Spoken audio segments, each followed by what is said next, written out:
Camille, I'm so excited for this discussion. Yes, me too. I'm so happy to be here. Yeah.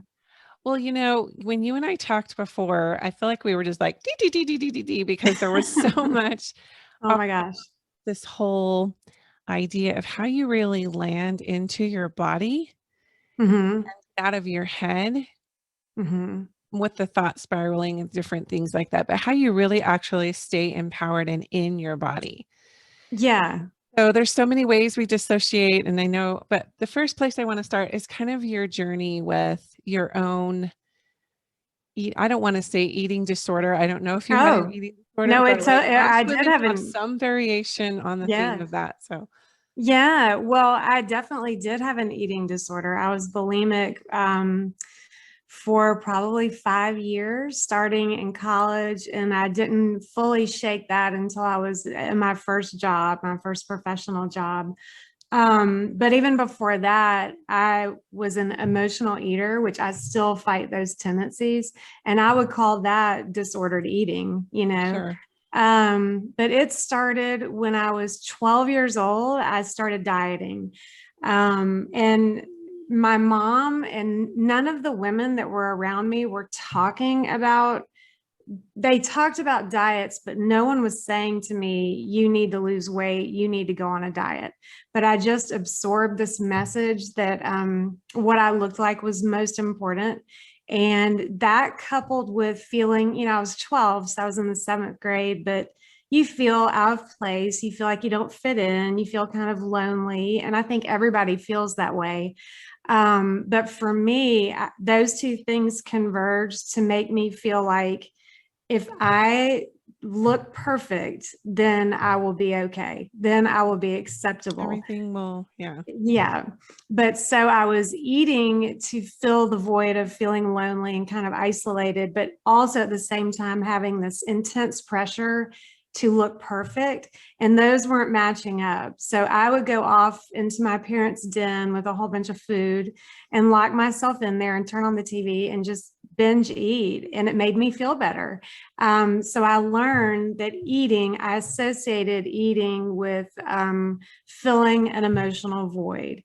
And then, I would gain weight, I would diet to try to lose the weight. And then I felt almost like I was powerless to stop eating so much. So during the day, I was trying not to eat, like at school, but then I would come home and binge eat. So I got into a destructive cycle very, very early on.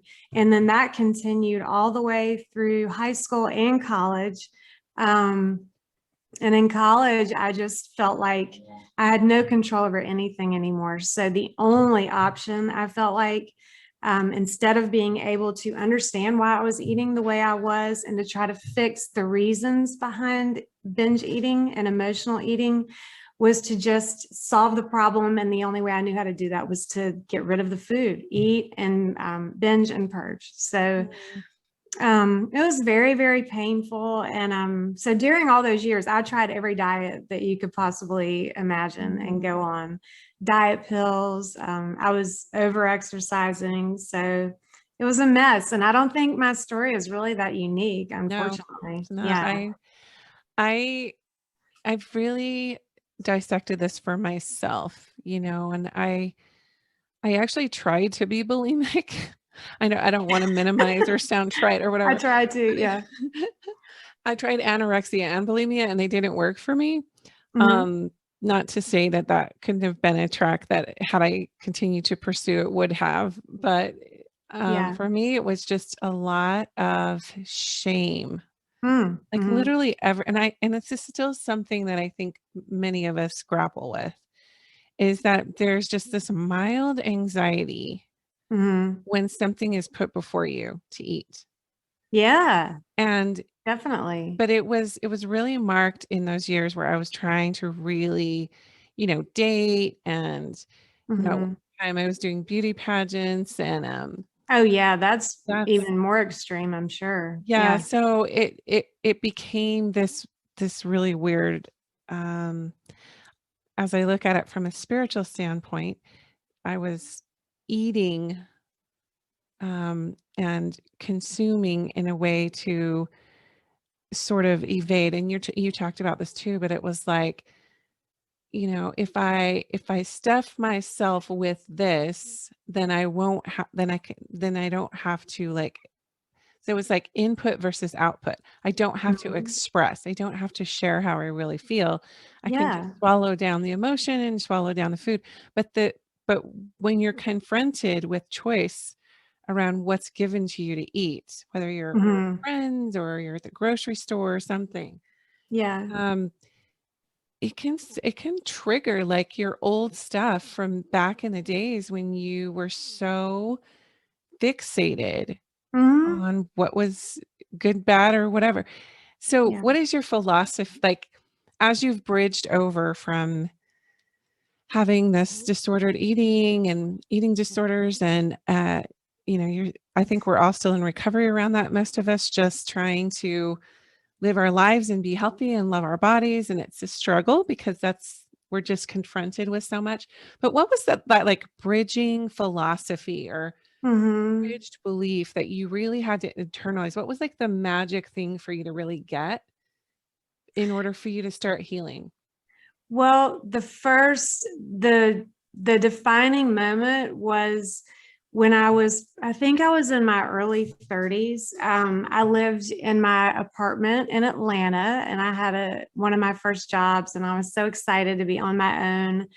But I had continued and was still doing all of the crazy things. I had stopped binging and purging, which was a huge thing, and it was such a such a I mean, if you want to feel like self-esteem being obliterated, binging Mm, and purging is the most I can't even really put it into words, the sense of just self-hatred, because it's mhm. like food is your life source, and I was not just eating it, I was vomiting. It was awful. So just to get past that was a huge hurdle. um but I was still continuing with, psychotic eating behaviors. Like, I would go to work and not eat all day, and I remember I drank Diet Dr. Pepper all day without eating. No water. Nobody drank water. I don't remember when the whole water thing started, but I don't remember ever drinking water. And then I would come home and try to eat, a lean cuisine and work out. So I was doing stuff like that. I was obsessing about food. I was always, if I go out with my girlfriends and we go to a Mexican restaurant and I eat chips and cheese dip and drink 3 margaritas, and, that was like, I had so much fun. And then the next day I felt like such a failure. And Yeah. so it was just constant. And I just remember one day, I sat down on my couch and I just burst into tears. I just was saying, I can't do this anymore. I can't keep subjecting myself to this, sprinting 3 miles. And then, it was just crazy. So I just said, I can't do this anymore. And I decided in that moment that I was going to quit dieting, for good. And I knew that if I quit doing that, I just knew that I was going to, if I allowed myself to eat whatever I wanted to eat, I was going to gain all this weight. And I was actually okay with that. I'm so sorry. My dogs, I should have, should have given them a bone or something. Um, but anyway, I decided I would rather gain weight and be peaceful than to continue with this craziness. So Sure. I decided I was going to quit dieting, and I did. And the next morning, I just felt this sense of peace. It was like I had just dropped a cement, block off my back. And I said, I'm going to eat whatever I want. And at first I was like, this is kind of fun. I can just eat. But the crazy thing is that I didn't choose the same foods. I did at first, but like if I picked up a carton of ice cream and said, you can eat this whole thing if you want to, I didn't want to, you Yeah. know? It's Um, like you can date like you're dating this guy and your parents are like, "Don't date this guy." yeah. It makes you wanna date the guy even more, but when they say, "Oh, you can date the guy," you don't want him as much. He's not that interesting. Yeah. Well, I was creating all this resistance around food. Like, I can't do this. I'm not supposed to do that. And then, yeah, when I allowed myself to, I had some ice cream and it tasted great. But then after a certain point where normally I would just keep binging and eating it, I stopped and I was like, this doesn't make me feel very good. Okay, well, I'm going to put it down. So I actually lost weight when I stopped dieting. Mm. And the most fun thing was that when all of my attention was taken off what I looked like, what I was going to eat, I mean, it really dominated my life. Once I was not thinking about that, I started to get creative and like started cooking a little bit. I decided I wanted to learn about nutrition and how food affected my body. So I went to the university downtown in Atlanta after work and I took a nutrition class, and then I kept going and going. I became a dietitian. I mean, it changed my whole career path. So in retrospect, yeah, I looked back in retrospect and I realized that setting goals that didn't have anything to do with what I looked like really accelerated my healthy habits and my confidence, and was a real like a catalyst. Well, I guess what I would say is it worked hand in hand with me changing my eating habits and changing the things that I did body wise, and they all just sort of fed off each other, and it turned everything around. So within a year I had lost weight. I felt better than I ever had. And it was like a miracle. Yeah. So that was my long story to tell you. That was my Yeah, moment. so it feels like you just really got clear inside with how you want to feel. Hmm. Hmm. Because ultimately it's like, yeah, you can look this way and you can kill yourself off with all this energy. But it takes it for me, it just took up so much internal energy to Hmm. keep analyzing and getting the latest, um, all the plans. I remember doing Atkins, all those, you just what's the latest thing? Yeah. And yeah, so it feels like you just came into deep listening and went, okay, how do I Mhm. actually want to feel? Which is such a Yes. feminine, divine feminine sort of uh way of coming back home to yourself is how you want Yeah. to feel. Well, and I do want to say that that was the start of the journey. And now that was when I was probably 35, maybe, and now I'm 51. So it's been a long time. And Mm, I've had many, many years to keep working on that. And it's a process. But I do want to say there is still not one day that goes by where I'm not looking down at my stomach when I get out of yeah, bed. What do I look like today? yeah, It's like a disease. And I just want your listeners to know that even when you start making all these connections, it's such a beautiful thing. But don't be hard on yourself when it doesn't fully go away, and it may never. I went through a divorce in 2018 and 2019, and my binge behaviors took over full force. And I knew, like, don't beat yourself up, try to improve. But I gave myself a break because I was binge eating or not eating at all, and I was drinking too much. And it's just a process. It doesn't right. happen overnight and you flip the switch and then you're better, you know? So Sure. Yeah, yeah. thank you for sharing that and sort of framing that because I do think we get into these rigid, like, oh, I thought I healed that. Yeah. I thought that was gone. Yeah. And I went through a really hard time around 2018 and 19 as well. And you and I are about the same age. It had to be our Chiron return from our astrological chart. But there's something about hitting 50 and like 49 to 50 where you're just like, you come back into, because I almost got divorced those years. My husband and I were separated in Yeah. 2019 for 10 Oh, wow. months and ultimately reconciled. We're coming up on 26 years, but it was the same thing. The first thing to go the first pattern I went into was disordered eating. And it was because I was so stressed I couldn't eat. Oh, yeah. Before it would have been like a binge thing. Yeah. This time it became such a high anxious state that I completely Yeah. lost my appetite. I think I Wow. I lost hate like to say this, 30 but pounds in like I'm jealous. I gained 20 pounds and you lost 30. So yeah. But it's hard. And that's another, I don't know, we probably don't have time. We'll have to do another podcast, but my divorce I can see now was wrapped up in all of this crap that was put on me growing up, this chauvinistic kind of, I mean, I grew up watching my mother be there. My parents are wonderful, but my dad is very chauvinistic, and I watched her be subservient and constantly defer to my dad. And so I married someone and I was repeating that and like shoving down all of this. It started to be anger and then rage, and I couldn't figure out where it was coming from.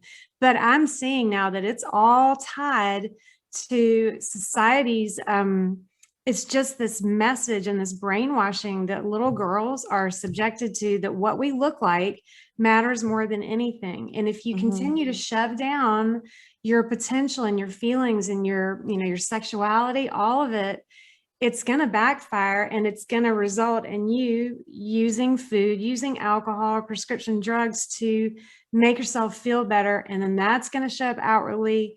And the more that does, we get shamed more by society. So such a vicious cycle.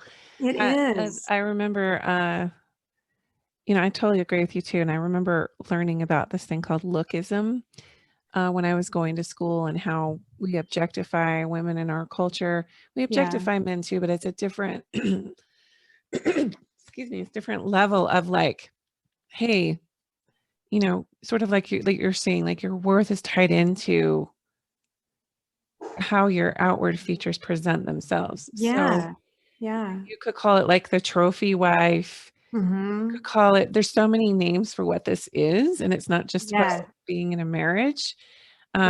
We send messages to girls very, very young, unknowingly sometimes, about their bodies. And I think I was telling you this before when we talked last time, but I remember I was probably about 5 years old.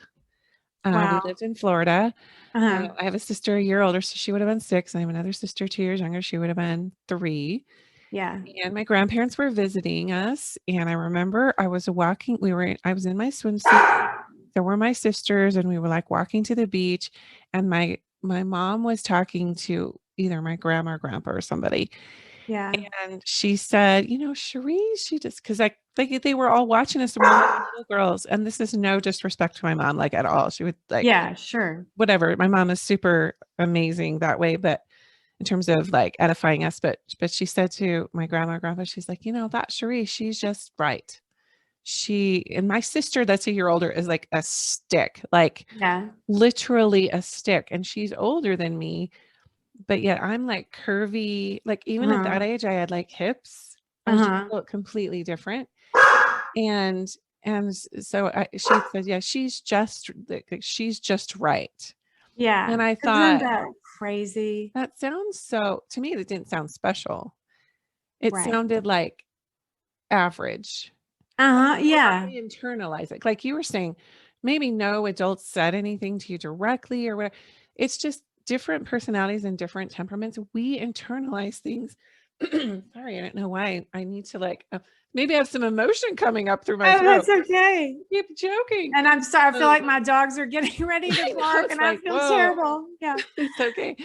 But yeah, I mean, you know, how our perception, you know, the sunglasses or the lenses we're looking at to the world is that we're going to take in information and interpret it based on what we think an ideal is. And I thought that my older sister was the ideal. And that kind of went through our whole, you know, childhood, adolescent. You know, she was the homecoming queen, first attendant, you know, to the prom queen. She was second run up to junior miss, like, and here I am a grade younger than her. And we had very different talent. Her talents were more overt, but very beautiful. And she was always getting complimented on her charisma and her beauty. And I, you know, I wasn't ugly. I knew I wasn't ugly. Oh, you're beautiful. That's no, I mean, but back then, acne and braces and frizzy hair, but even my pictures, like I had friends. I was well liked at school. I had talents. But for some reason, that beauty thing, that like wanting to be the best most beautiful version, right? Yeah. Well, that's what we're It like taught. ruled, like Yes. it ruled my It's psyche.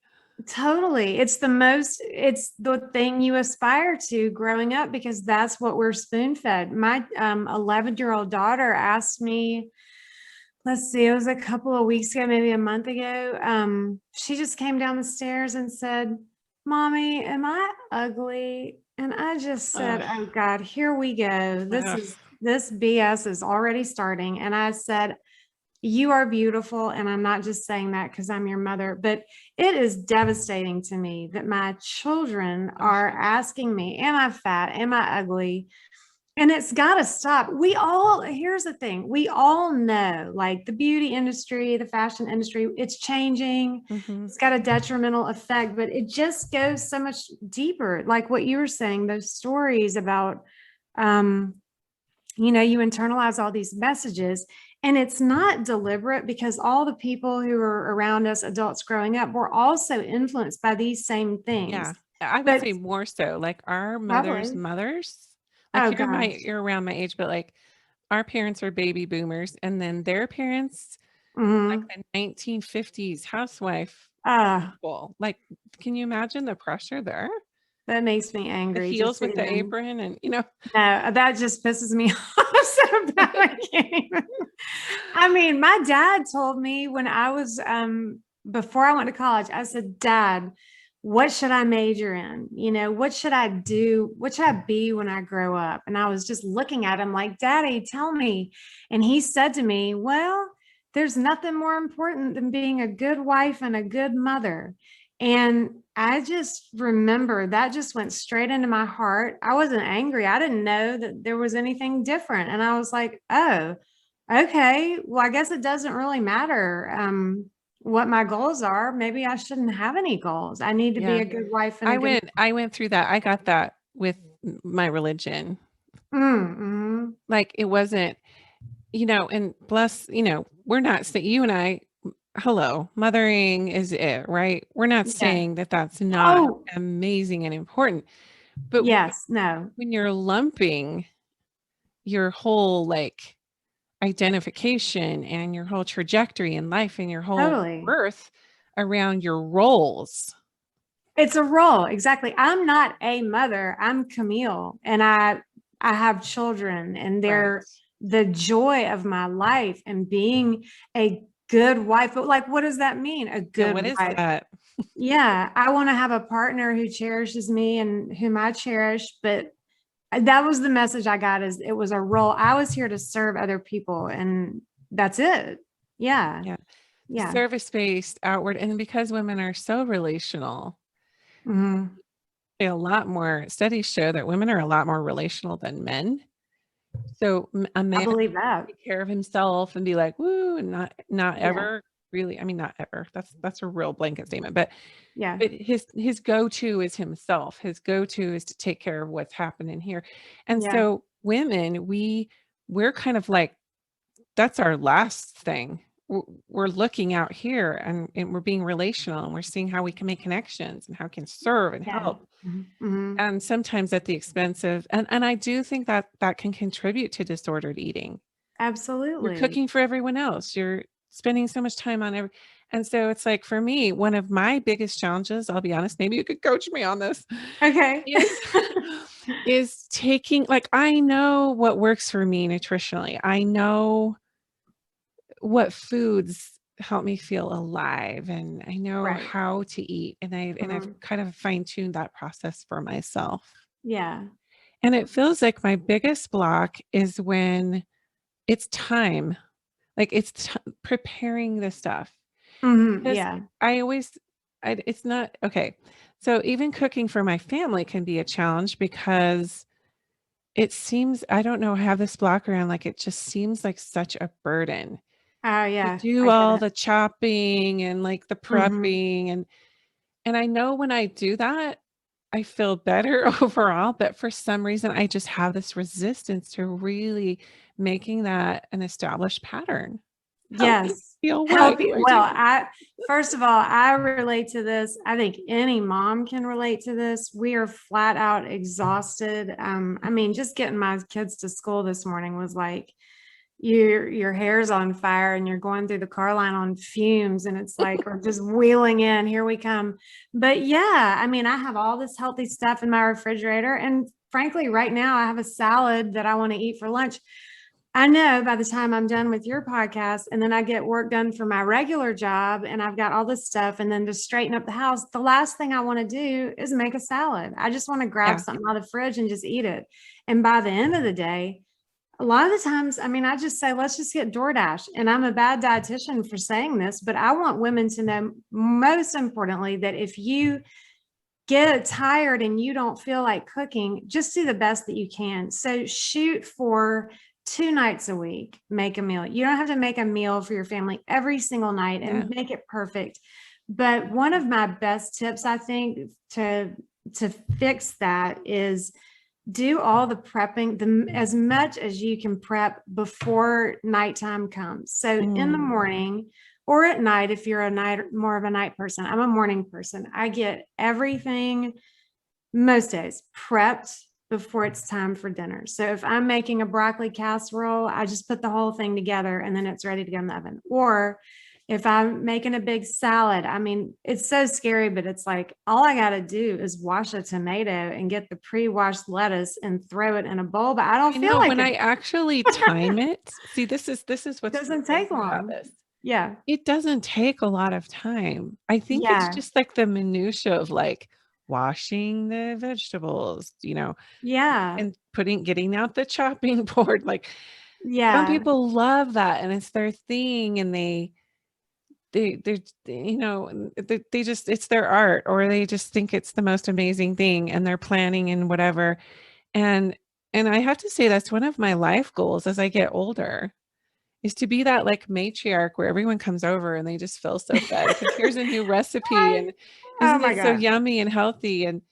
But yeah, when I actually look at how much time it takes, like you said, to wash the tomato and cut, it's nothing. It's like a It minute. doesn't take.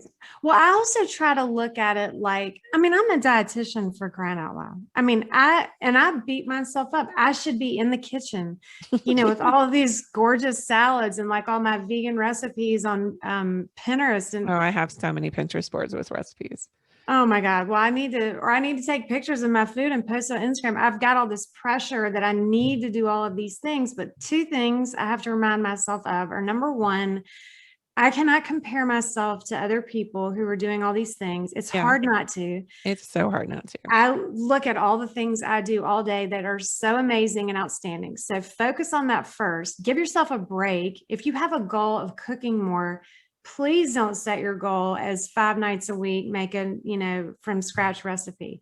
But number two, if you can, or anyone that's listening, start trying to look at cooking as a self-care activity. So maybe start, if you're home during the day and the kids aren't here, set aside, 30 or 40 minutes, even 15 or 20, and just say, I'm going to go into my kitchen and this is going to be a self-care activity. Even if you don't love to cook, just set aside just, 30 Like that. minutes to make something for yourself. And actually on my website, this is critical, is that your kitchen environment is everything for your health, and your environment's always working, whether you know it or not. But most of us aren't even aware of our environment because we're so used to looking at the same thing. But if you get in your kitchen, you can set it up so that you don't really have to use as much willpower, and you can set it up to make decisions for you. So I have a guide. It's a free guide on my website, if not to just let's share it. promote myself, but it is really good. It's like getting everything cleaned out, setting it up, getting the right cooking utensils, and all of that really does set you up for a lot more success. Instead of walking in your kitchen going, I don't feel like being in here, I hate my kitchen. Yeah. Yeah. Well, as I was listening to you, I was just thinking, yeah, okay, what would cooking as a self-care activity look like for me? Yeah. And I think beautiful music, Yes. or a cool Yes. podcast or something, so that Yes. I'm being like the sensory part of it. But I can see why people love it. I totally Right. can. And for me, I guess it is just that time issue. It's the time. And Yeah. when I really break that down, it's like, well, I have all the time in the world to treat the goddess how she needs to be treated and fed. And Yes. But we don't do it. but it almost like a ritual is kind of what you're saying. Like Yeah. you kind of set it up. So there's things around, there's like stations or whatever in your kitchen, and you wait. It's hard in the summer when everybody's underfoot, but when they go to Yeah. school, it's a little easier. Yeah. Um, I want to talk really quickly as we wrap up around sort of how we can send the right messages to our daughters. You have daughters, I have daughters, Yeah. about their bodies. Hmm.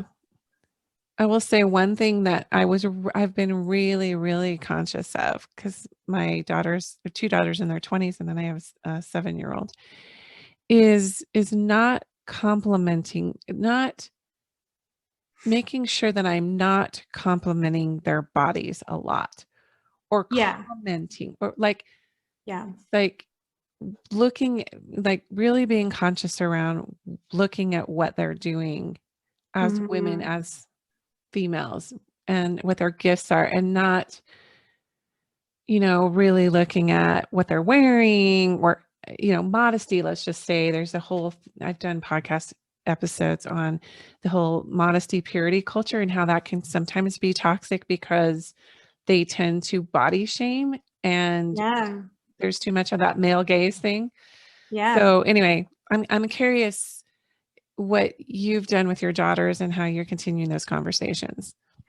Well, gosh, there's a lot of stuff that I do because I'm hyper aware of that since being a nutritionist and having struggled with my own issues. But I have things that I do that some people probably would not get or would not agree with. But the first thing I do is what you say is that, I don't comment. I tell them that they're beautiful.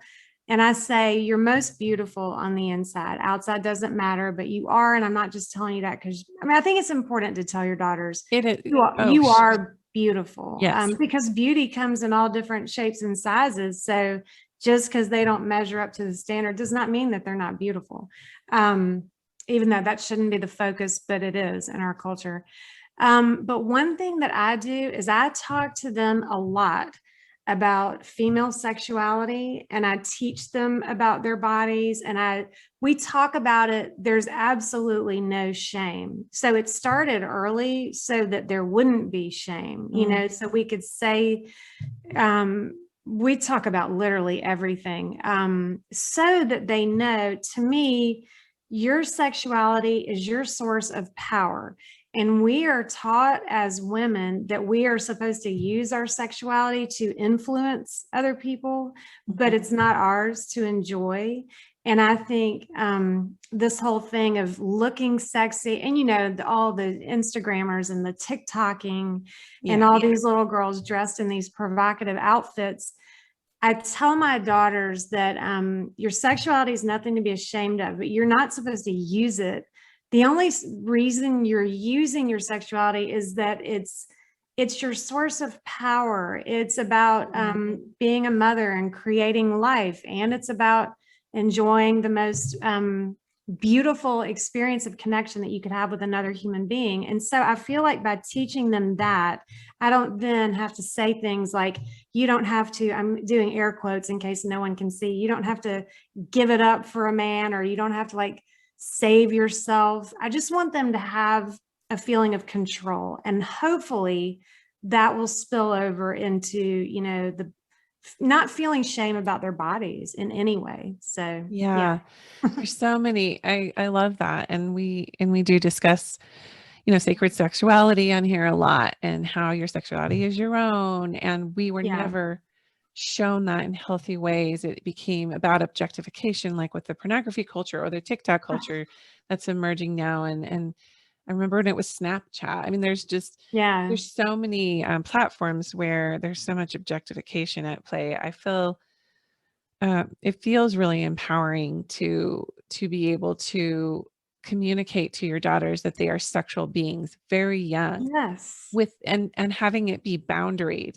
Like, Uh-huh. this is, this is a big part of your creativity. This is a big part of your Yes. happiness. This is a big part of Yes. your beauty Yeah. and your empowerment and the energy that reserves that you have. That It's messaging really God. didn't come into my life till I was in my Yeah. 40s. Oh Lord. Well, it's God given. God gave you that. It's a Right. beautiful thing. There's nothing shameful about it. And when we teach little girls that it is shameful, that's what creates pornography in my mind. It's Yeah. this whole It just messed drives it up. underground into like a Yeah. secretive off thing. So we talked about sort of the mixed messaging around like the male gaze. We talked about healthy ways to sort of listen to yourself. And um, I love what you talked about celebrating, what are the things you're doing right, as opposed to Yeah. like, oh, look what. Yeah. So what would you say, circling back kind of to this disordered eating conversation, Mhm. do you just have a couple of things to leave us with that can maybe help practically as we're moving through our days to not go into beat up, to stay in the high vibe of like self-care taking and to Yeah. really stay in intuitive eating as a mindset? Are there things that have Yes. worked for some of your clients and for you? Well, I think the biggest thing is to get quiet at least once a day, where you stop, Mm-hmm. freaking out, running all over your house, like a crazy person. You have to just stop, give yourself 30 minutes, and hopefully not while you're watching TV or anything. But if you have to start there, just turn everything off when no one's around, take a few minutes, watch something that relaxes you. And then after that, just in a calm state, just reflect, like go sit outside, take your dog for a walk, whatever, and just sit and let your intuition talk to you, because it is talking to you. We're just not listening to it. Totally. So that would be one. And then the second thing I would want to leave women with is that you are too beautiful and have too much potential to waste your entire life dieting and trying to lose weight. So Mm. if you just stop, I promise you, you will not blow up like a house. You will not be, everything isn't going to fall apart if you decide, I'm not going to diet anymore. I'm going to just quit and start where I am and start taking small steps. I promise you that your life will change. Yeah. That's so beautiful. The word that's coming to me is abundance. Yeah. Because Yeah. it's scarcity thinking to restrict yourself, restrict your calories, restrict what you Yes. eat. Yeah. But when you look at the whole world as your oyster, that you are beautiful, like you said, and that you have the power Yeah. through your sexual energy, your creative energy, your heart, your intuition. Uh, I love it.